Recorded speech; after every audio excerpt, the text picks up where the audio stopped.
CMRL കേസിൽ മാത്യു കുഴൽനാടന് തിരിച്ചടി. മാത്യു കുഴൽനാടൻ MLAയുടെ ഹർജി സുപ്രീം കോടതി തള്ളി.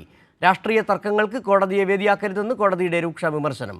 വിവരങ്ങളുമായി വിഷ്ണു തലവൂർ ചേരുകയാണ്. വിഷ്ണു, വിജിലൻസ് കോടതിയും ഹൈക്കോടതിയും തള്ളിയ ഹർജിയുമായാണ് മാത്യു കുഴൽനാടൻ സുപ്രീം കോടതിയിലേക്ക് ചെന്നത്. ഏതായാലും രാഷ്ട്രീയ തർക്കങ്ങൾക്ക് വേദിയാക്കരുതി മാറ്റുന്ന രൂക്ഷമായ വിമർശനം താക്കീത് മാത്യു കുഴൽനാടൻ നൽകുകയും ചെയ്തു. എന്താണ് സുപ്രീം കോടതിയിൽ നിന്നുള്ള വിവരങ്ങൾ?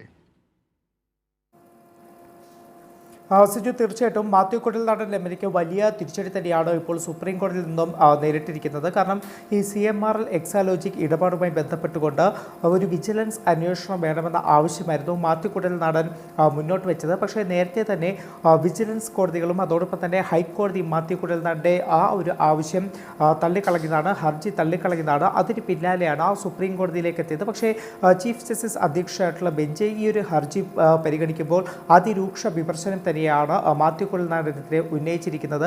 ഈ ഹർജി തള്ളുന്നതോടൊപ്പം തന്നെ സുപ്രീം കോടതി ചൂണ്ടിക്കാട്ടിയത് ഇത്തരത്തിൽ രാഷ്ട്രീയ പോരാട്ടങ്ങൾക്കുള്ള ഒരു വേദിയാക്കി മാറ്റരുത്. സുപ്രീം കോടതി അത്തരമൊരു വേദിയാക്കി മാറ്റരുത്. ഇനി ഇത്തരം നാടകങ്ങൾ കളിക്കണമെന്നുണ്ടെങ്കിൽ അത് കോടതിക്ക് പുറത്ത് അത്തരം നാടകങ്ങൾ കളിക്കണമെന്ന ഒരു വിമർശനം തന്നെയാണ് സുപ്രീം കോടതിയിൽ നിന്നും ഇന്ന് മാത്യു കുഴൽനാടന് ഏൽക്കേണ്ടി വന്നത്. എന്തായാലും ഏറ്റവും വലിയ തിരിച്ചടി നേരിട്ടിട്ട് പോലും മാത്യു കുഴൽനാടൻ മുന്നോട്ട് വയ്ക്കുന്ന ന്യായീകരണം എന്ന് പറയുന്നത് സുപ്രീം കോടതിയിൽ നിന്ന് അത്തരത്തിലൊരു തിരിച്ചടിയല്ല നേരിട്ടത്. ചില സാങ്കേതിക കാരണങ്ങൾ മാത്രം ചൂണ്ടിക്കാട്ടി ാണ് സുപ്രീം കോടതി തൻ്റെ ഹർജി തള്ളിയത് എന്നൊരു കാര്യമാണ് മാത്യു കുഴൽനാടൻ ഇന്ന് മാധ്യമങ്ങൾക്ക് മുന്നിൽ വന്നൊരു ന്യായീകരണം മുന്നോട്ട് വെച്ചത്. സിജു, ശരി, വിഷ്ണുവാണ് ദില്ലിയിൽ നിന്നുള്ള വിവരങ്ങൾ നൽകിയത്.